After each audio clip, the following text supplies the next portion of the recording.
So for the record, let's meet him. Okay, my name is Engineer Doherty, former state chairman, Lagos State PDP, former organizing secretary of the zone, and former financial secretary of the zone. I also held the position of chairman of the Presidential Campaign Council in 2023 general election. Thank you. What is that? It's about this drama going on in the country. Fuel scarcity, along the line, a local refinery sprung up, which Nigerian had a lot of hope. They placed a lot of hope on that. But by the time this product is supposed to come to the public for consumption, different dramas, pricing, distribution, and all what have you came up. But first, all these, as it is, to you, as a politician, as a Nigerian, how do you see all this? Well, thank you very much. I'm very happy that Galaxy TV asked for this interview today. It is the past 9.5 years has been a very turbulent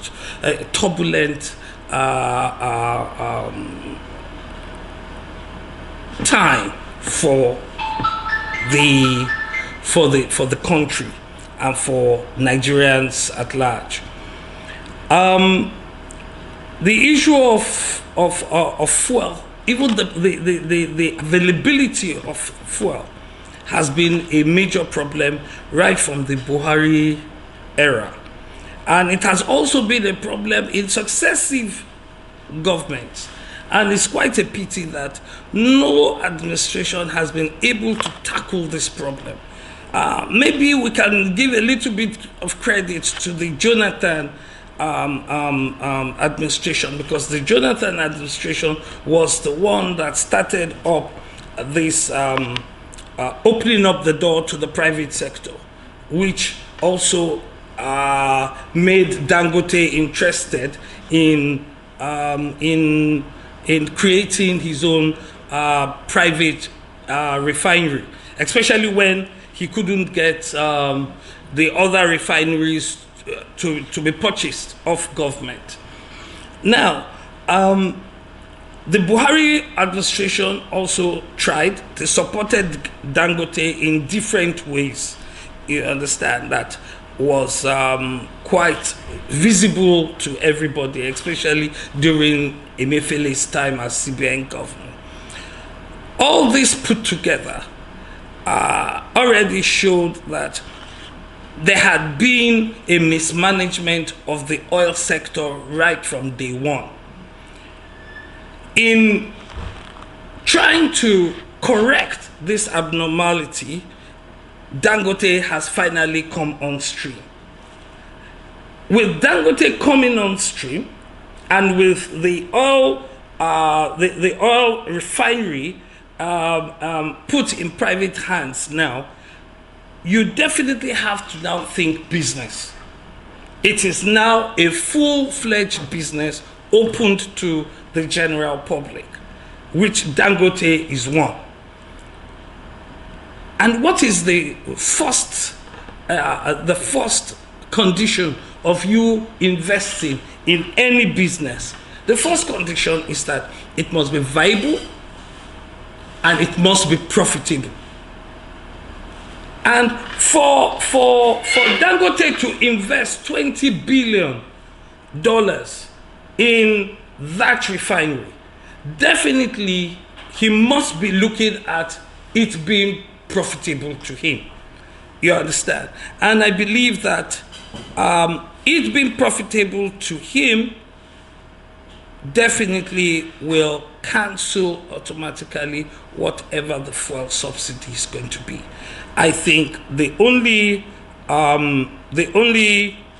advantage that Nigerians should be expecting from now is maybe a constant supply of fuel, or especially PMS, maybe jet fuel, kerosene, diesel, but definitely the prices are going to go up, because I do not see any situation whereby Dangote is going to buy the crude at a fair price, process and refine, you understand, and deliver, and not put some markups on it as a profit, you understand.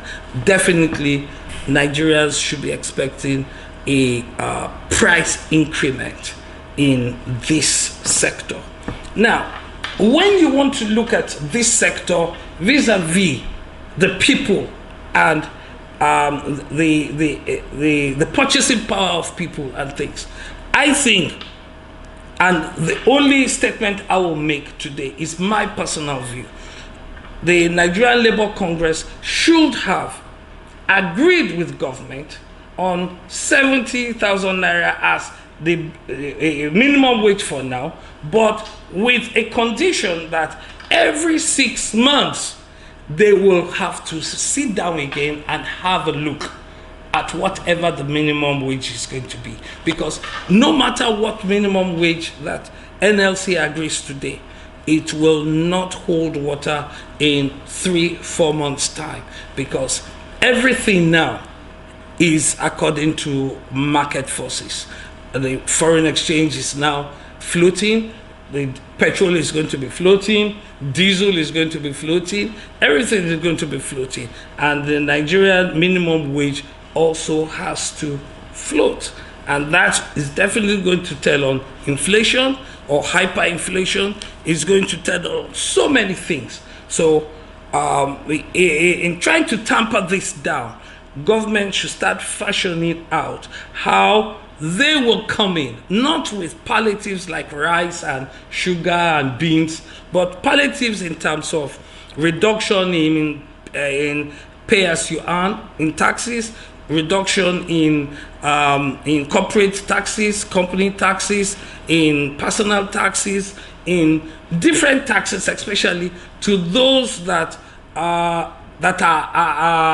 tax worthy, to those that are paying taxes, so that there can be some kind of extra monies for people to expand their businesses and create jobs. The only answer to the situation in Nigeria today is the creation of jobs, and there are prerequisites, economical prerequisites towards you attaining skills for you to get jobs, and that is where I think government should focus on. All right, sir. Having said all those things, now how do you see this issue of NNPC trying to be the sole retailer for Dangote refined products, and there's this conflict, aspersions, yes, between NNPC and even Dangote. Yes. NNPC says they got to buy it for this amount, and even today, Dangote still says no, you are sold it out lesser than what you're claiming. Yeah. What do you think is at play here? Well,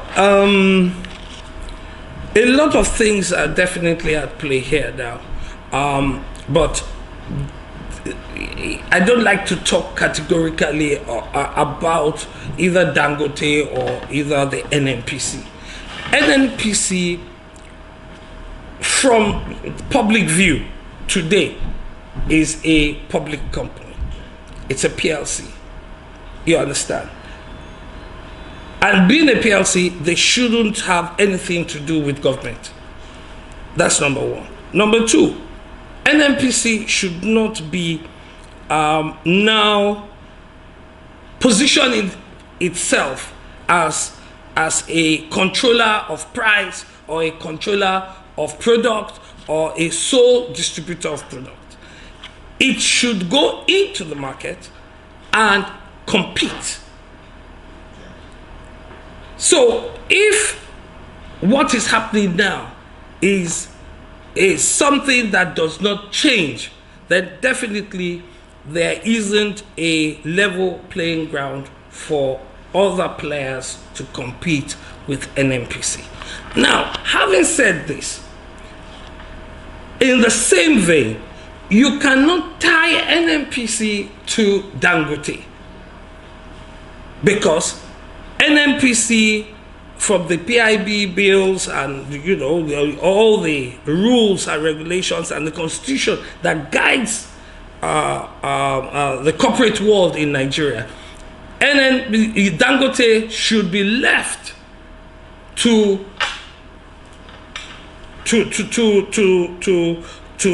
a free market space, without trying to couch him into dealing directly and selling directly only to NNPC. You understand?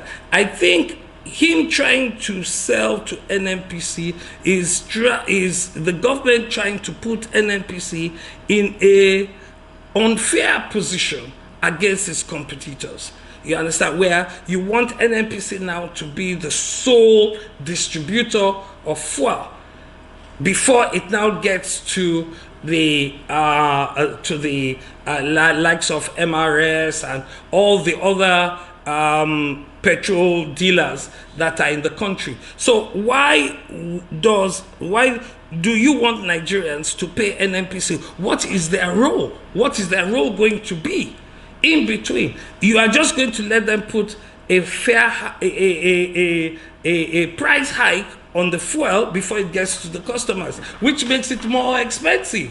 You understand? So if NNPC is a distributor and MRS is a distributor, and you have all the other petrol stations that are distributors, why doesn't a NNPC compete with them? You understand? Why do you want all other distributors to buy from NNPC? I don't think that is fair. I don't think it is right. I think it is something that should be looked into by the president. He is as of today, the Minister of Petroleum. I think it is unfair.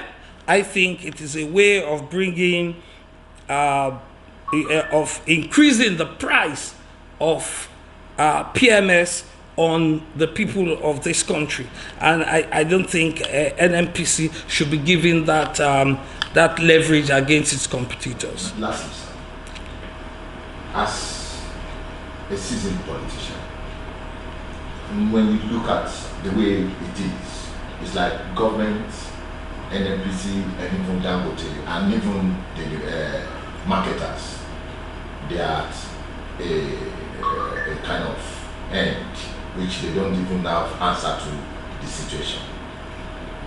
Now, the National Assembly resumes back today. What do you think National Assembly should do? Because as we know, they are the representative of the people in the government. In same times, this situation should be a border, should be a concern, a strong concern to such entity. What do you think National Assembly should do about this? Well, I'm happy that you said in a sane climb, because as of today, with all due respect to the National Assembly, there is a lot of disappointments that have come out of the National Assembly up to date, especially this particular National Assembly. The National Assembly today is looked at as a complete rubber stamp of Mr. President. And unfortunately, again, Mr. President is the Minister of Petroleum. You understand? Bills have been passed at record time, for going through first sitting, second sitting, and all those things. A lot of question marks have been cited over the National Assembly. So we're not expecting much from the National Assembly that at least will help the people, because most of their decisions anyway has not been favorable to Nigerians at a whole, which is quite unfortunate, you know. As a politician, we can only just continue to apologize to the people for this. Having said that, I believe in a normal time, the National Assembly should go in and protect the Constitution. In protecting the Constitution, if they need to pass any other law to make sure that Dangote runs his course as a private enterprise, and NNPC runs its own business as a private enterprise, and government runs as government, then I think things will be much, much clearer and better.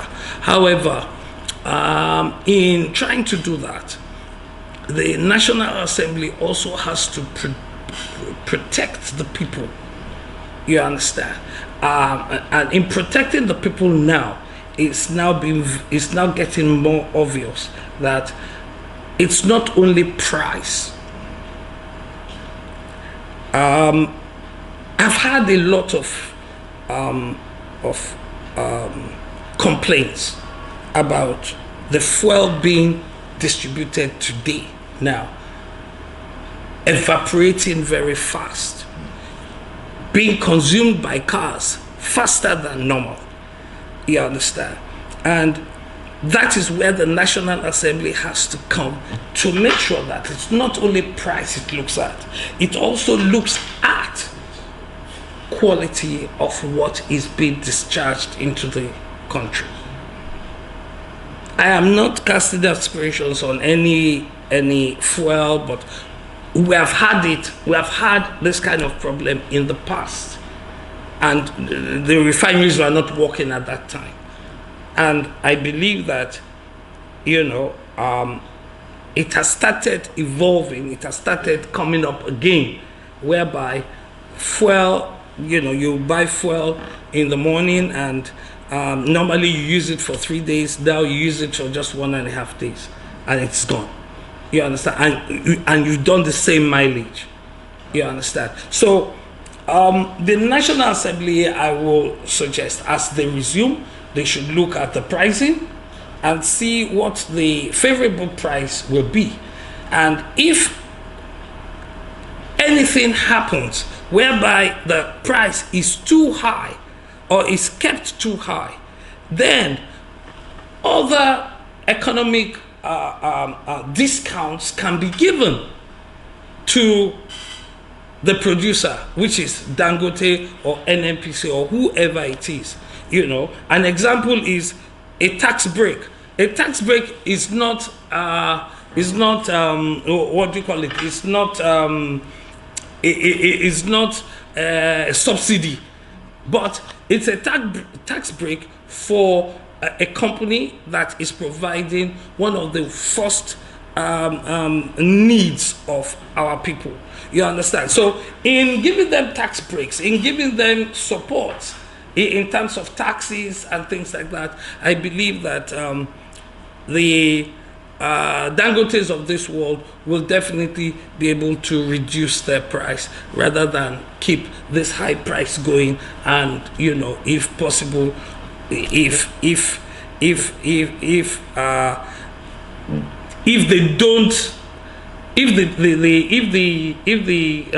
National Assembly does not look into the issue of quality, the quality too might have a problem down the line. So these areas are the areas that I believe that they should look into. Yeah. Thank you.